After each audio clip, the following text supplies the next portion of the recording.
تخيل تكتشف إن حد من عيلتك بقى ضحية لجريمة مأساوية.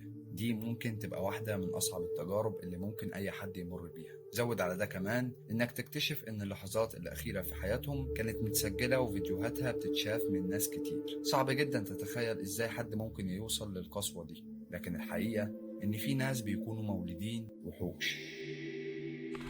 ليوناردو ليك اتولد في سان فرانسيسكو كاليفورنيا سنة 1945. لما كان عنده 6 سنين أهله انفصلوا وهو وإخواته واضطروا يعيشوا مع جدته.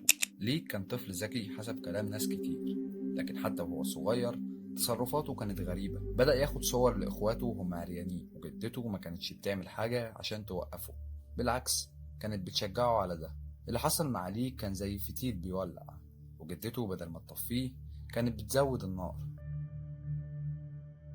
تصرفات ليك بدأت تسوء أكتر، لدرجة إنه بقى بيبتز إخواته عشان يعملوا تصرفات غير لائقة، وكان بيجمع الفئران ويموتهم باستخدام مواد كيميائية. وده يعتبر واحد من العلامات اللي بتقول إن الشخص ده ممكن يبقى قاتل متسلسل.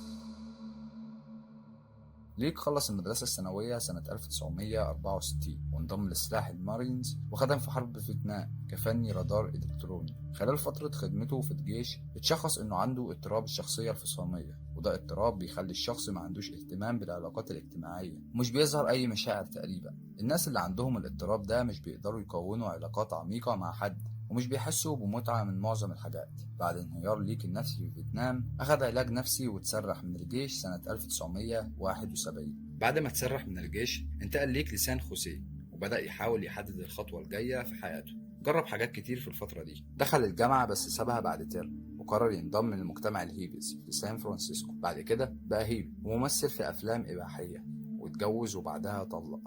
في النهاية ليك انتقل لمنطقة اسمها جرينفيلد رانش، وهي مستوطنة كبيرة في شمال كاليفورنيا، وهناك اتعرف على كلير لي اللي بقت مراته الجديدة. علاقتهم كانت أحسن بكتير من جوازته الأولانية. كلير شاركته في خيالاته وحتى ظهرت معاه في أفلامه الإباحية. في سنة 1981 ليك اتعرف على شارلز نام، واحد تاني خدم في المارينز، من خلال إعلان في مجلة بورد جامر. الاتنين دول بقوا واحد من أفظع الثنائيات اللي ارتكبت جرائم قتل. في سنة 1984 ليك دعا تشارلز إنه يعيش معاه في كابينة صغيرة كان بيأجرها جنب بيته. ليك كان بنى حاجة زي زنزانة جنب بيته، ويعتقد إنه في الوقت ده كان بالفعل قتل ناس في الزنزانة دي.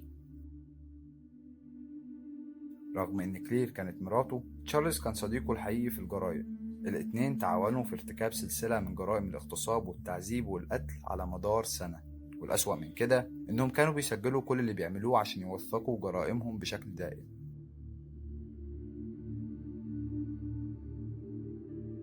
دي كانت كاثلين إيلين، واحدة من ضحايا ليك وتشارلز. حبيبها كان اسمه مايكل كارول، وكان سجين مع تشارلز في واحدة من مرات حبسه القديمة. يوم 12 إبريل 1985 مايكل اختفى، وده خلى كاثلين تقلق عليه، وكل ما الوقت كان بيعدي كاثلين كانت بتقلق أكتر. وفجأة جالها تليفون من حد مجهول بيقول لها إن مايكل اتضرب بالنار. على طول راحت للمكان اللي قالوا لها إن مايكل اتضرب فيه. آخر واحد هي كلمته كان واحد اسمه جيمس. كاثلين كلمته وهي مرعوبة وبتحكي له عن الخطر اللي كان فيه مايكل. قالت له إنه في اللحظة دي كانت هي في فندق اسمه بيست إن، ومعاها واحد هياخدها للمكان اللي مايكل فيه. بعدها بساعات قليلة كاثلين لقت نفسها في مكان حياتها هتنتهي فيه. الضحية دي هي بريندا أوكرونر، كانت جارته. جوزها وابنها اتخطفوا من بيتهم واتاخدوا على الزنزانة اللي بناها ليك وتشارلز قتلوا جوز بريندا وابنها بسرعة، وخلوا بريندا عايشة علشان يستخدموها بعدين.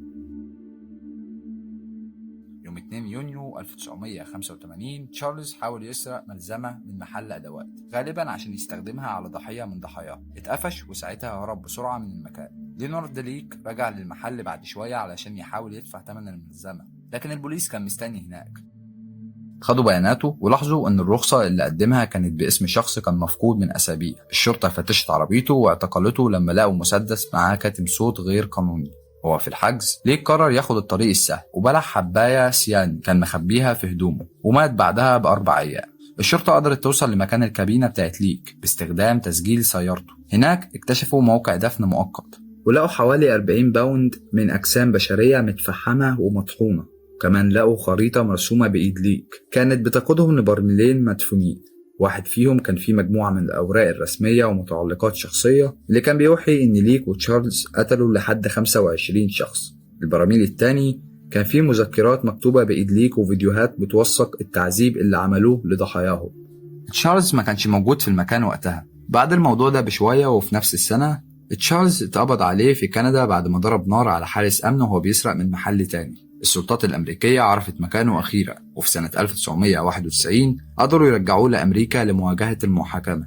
تشارلز فضل يأجل المحاكمة سنين عن طريق إنه بيطرد المحامين وبيطلب كمان تغيير مكان المحاكمة، وكان عايز يدافع عن نفسه. أخيرا في سنة 1999 المحاكمة بدأت. دفاع تشارلز كان إنه رغم إنه كان موجود وقت الجرائم هو ما اشتركش فعليا في القتل، هو كان مجرد بيمسك الكاميرا. لكن لما الناس شافت الطريقة السادية اللي تشارلز كان بيتعامل بيها مع الضحايا في الفيديوهات بقى واضح جدا إن ادعاؤه كان سخيف. في نهاية المحاكمة تشارلز لقى نفسه مذنب بقتل 6 رجالة و3 ستات وطفلين. اتحكم عليه بالإعدام. بعد سنين طويلة من تأجيل المحاكمة وتأخير أي إحساس بالعدالة لأسر الضحايا الموضوع أخيرا خلص.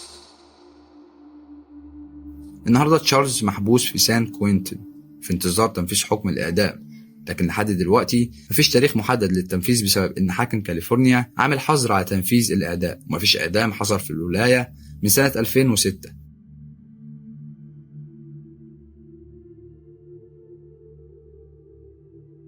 وبس أتمنى يكون الفيديو عجبك. يا ريت لو عندك أي وجهة نظر في القصة دي تكتبها لي في الكومنتات، ويا ريت برضو لو عندك أي قصة تانية محتاجني أتكلم عنها يا ريت برضو تكتبها لي في الكومنتات.